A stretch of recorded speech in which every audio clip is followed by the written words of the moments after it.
Hello, Django 1911 here, and welcome to my channel. This is a review of the knife that you see here, which is the Tops Knives USA HKT, or the Hunter Killer Tracker. One of the striking features of this knife is its unconventional form. It's not your traditional knife where this handle goes straight. It's not your traditional point where the belly of the knife is smooth. This knife has been designed for three purposes, and that's for hunting and killing and tracking, thus its name. It is very much,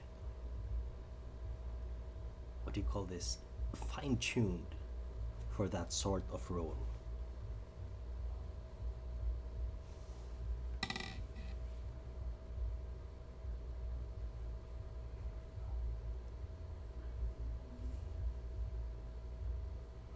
The guys responsible for that would be them. Mobius Training Solutions, Advanced Tactics Division with their logo. They're probably the group that commissioned to have this knife built by Tops USA.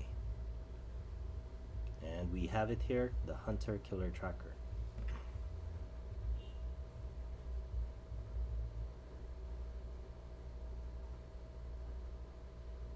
This upsweep is sharp. If you are not careful and if you are not mindful of that upsweep, it would cut you.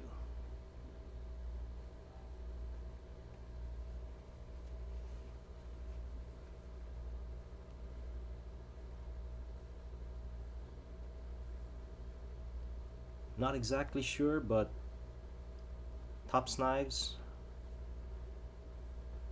are fond of using 1095 steel on their knives.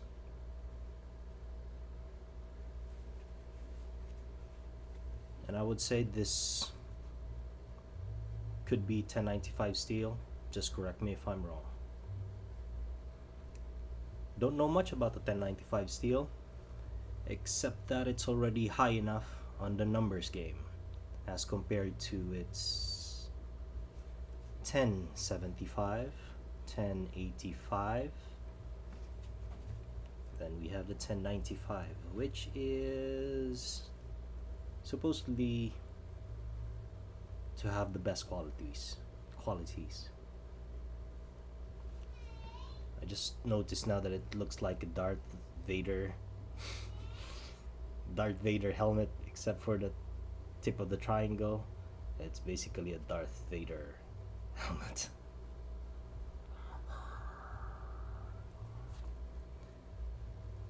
Pun intended on the sound effects for Vader's breathing. Handling on the knife is this angle on the handle, they say, is optimized for a thrusting maneuver.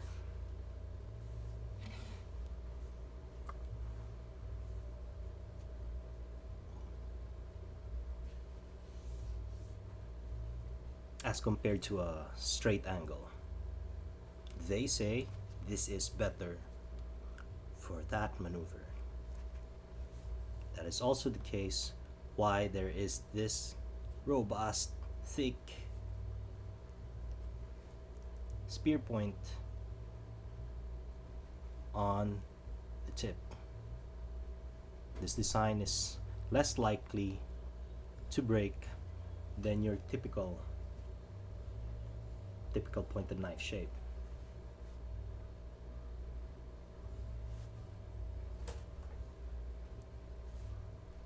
Coating on the knife for 1095 steel would be very good. It's traction coated.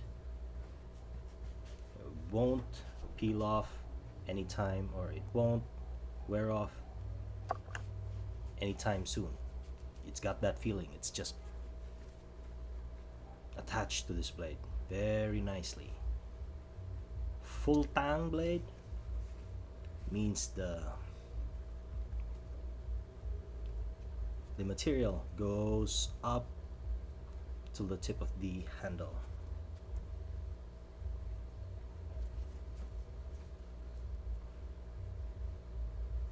The grips, your scales, knife scales, are interchangeable, but the stock micarta on Top's knives are already very capable.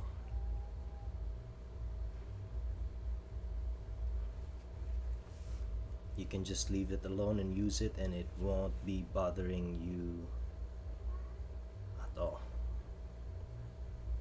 Expect no problems from this knife scale, as long as you're using the knife properly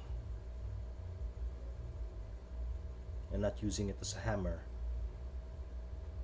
And in fact, you could have used a hammer, something like that.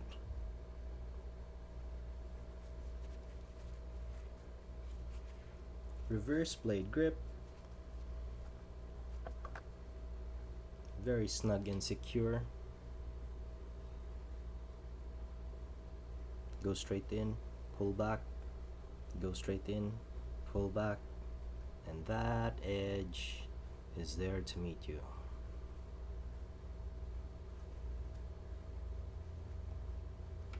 There's a small wear there, you can see in the black part. That's from the Kydex holster and reholster. The Kydex holster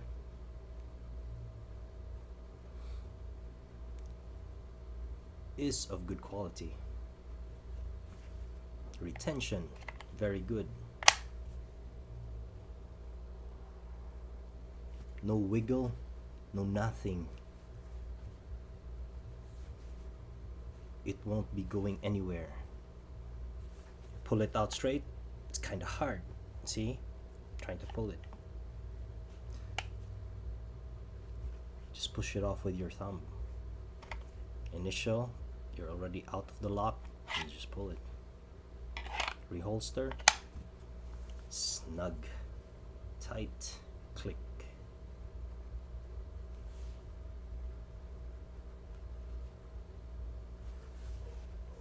If there's any weak part of the knife, I think it would be this. It depends on how strong they put their faith on this polymer, plastic. I just left it there so that I'd be using it. If ever it breaks, I'm just gonna be replacing it with a metal one.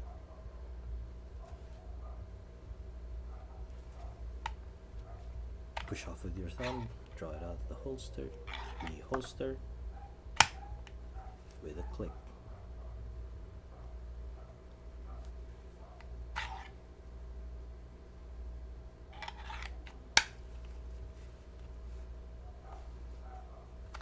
Usually field knives are not that good in fine cutting, such as paper. Let's try this one. With the same old paper that I use for cutting, I still have a few. I'm sorry.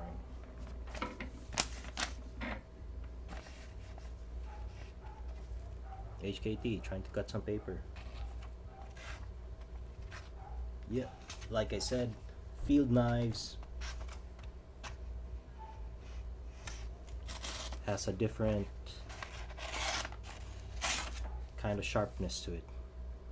You don't need to have it paper thin for cutting fine pieces of paper, but you need to have that edge thick enough so that when it's gonna be encountering wood or anything in the field that's hard, this is not gonna be breaking the edge. So yeah, It sucks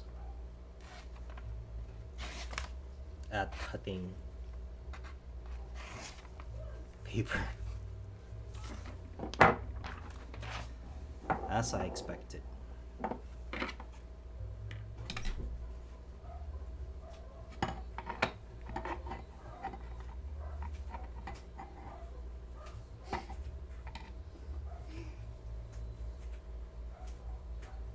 So paper test, not as good. Let's see how much you weigh.